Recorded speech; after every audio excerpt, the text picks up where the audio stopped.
As national lawmakers continue to debate immigration reform on Capitol Hill, local leaders are discussing how these policies are impacting our community. News 8's Mel Meyer is here to explain what community members are doing to address this issue. Lisa, even though children aren't being separated from their families and being held in our area, there are still connections to our community. The advocates I spoke with today say they want to make a space where immigrants feel welcome. Pat Ruda is troubled by the images of children being detained. Separating children from their parents is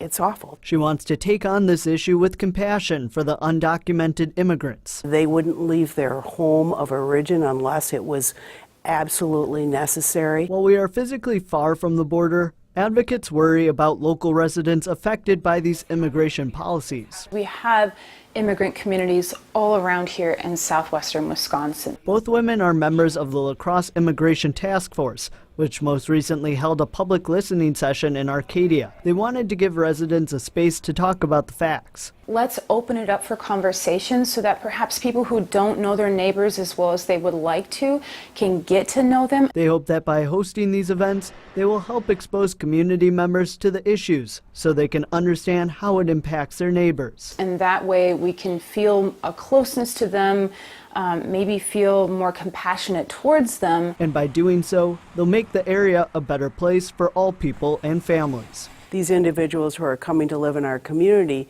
need to feel a part of the community.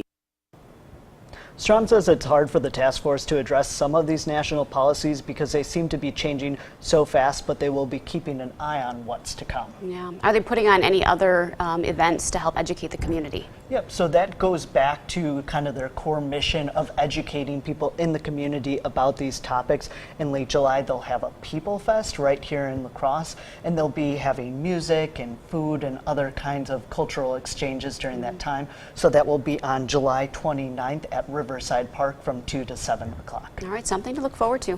Thank you so much, Mel.